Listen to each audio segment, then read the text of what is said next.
A história política sobre as eleições em Portugal está repleta de momentos fascinantes e interessantes que não devem nada a ninguém e que são de cortar a respiração. É verdade.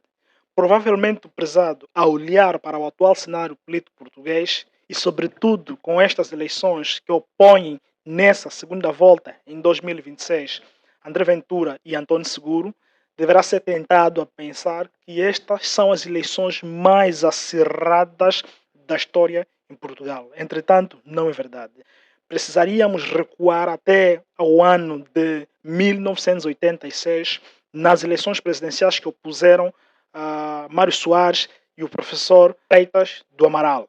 Na verdade, essas eleições, tanto as de 2026 quanto as de 1986, têm em comum o facto de o espectro político estar devidamente identificado. Ou seja, tanto nas eleições que opuseram Mário Soares a Freitas do Amaral, quanto estas que opõem a André Ventura a Dom Seguro, há uma notável luta entre a direita e a esquerda, entre o igualitarismo e a liberdade. Entretanto, as eleições de 1986, que também foram até a segunda volta, foram muito mais acirradas, tanto é que Mário Soares ganhou aquelas eleições com os exatos 51,2 pontos percentuais contra os 48,8 pontos percentuais dos 100% dos votos que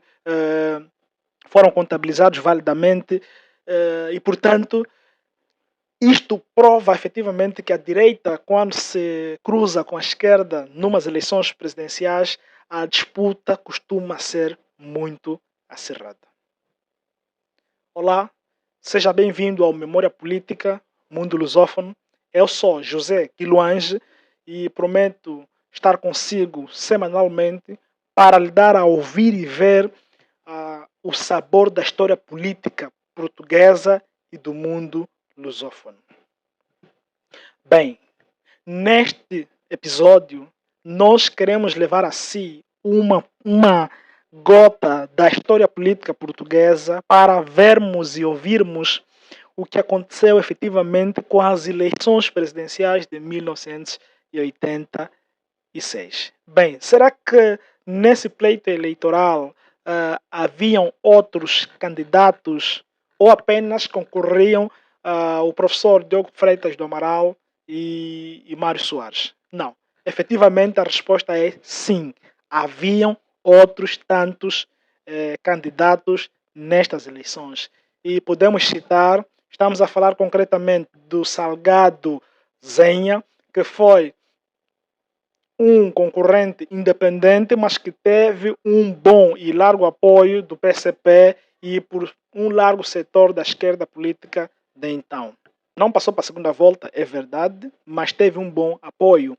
Também tivemos a candidatura de Maria de Lourdes Pinta Zilgo, e ela marcou efetivamente a história por ter sido a primeira mulher a participar das presidenciais de forma séria. Teve um apoio notável também por parte da sociedade, sobretudo católicos e progressistas da época. No fundo, esses candidatos, todos eles ficaram logo na primeira volta, mas houve, a seguir à primeira volta, uma espécie de coligação informal da esquerda, ou seja, todos esses candidatos fizeram-se à candidatura de Mário Soares.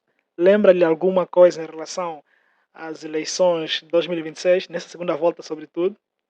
Pois é.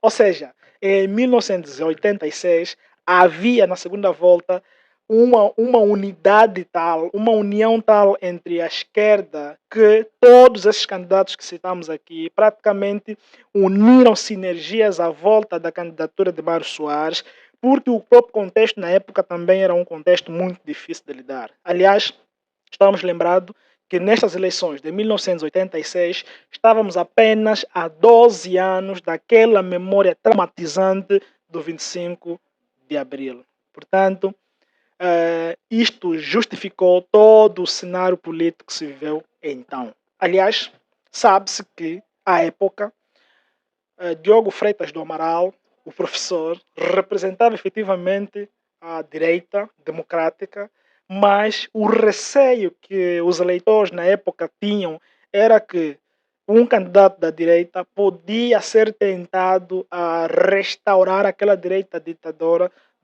que graçou até 25 de abril. Por isso, e numa altura em que Portugal estava a caminhar para a adesão na CEE, ou seja, a Comunidade Econômica Europeia, e a Europa nessa altura era dominada fundamentalmente pela esquerda, e tanto é que Mário Soares era efetivamente um adepto da esquerda europeia, acabou por ter o grosso do apoio, mas, verdade seja dita, o professor Diogo Freitas do Amaral não ficou aquém das expectativas, tanto é que perdeu apenas para Mário Soares pelos exatos 2,5 pontos percentuais nestas eleições. Portanto, esta é apenas a primeira parte desta série em que analisamos as eleições de 1986. Este é apenas o primeiro episódio. Eu estou certo que o Ilustre tem, nessa altura, a sua memória bem reavivada e se lhe oferece dizer alguma coisa a respeito destas eleições. Deixe ficar a sua opinião nos comentários. Nós, efetivamente, teremos muito gosto em dialogar com o prezado. Este é o seu canal Memória Política, Mundo Lusófono. Fique ligado a este canal para não perder os próximos episódios deste fascinante 1986, em que damos-lhe a ver as eleições que consagraram Mário Soares como presidente, mas tendo ganho por muita pouca margem de diferença em relação ao professor Diogo Freitas do Amaral. Estamos juntos e até o próximo episódio.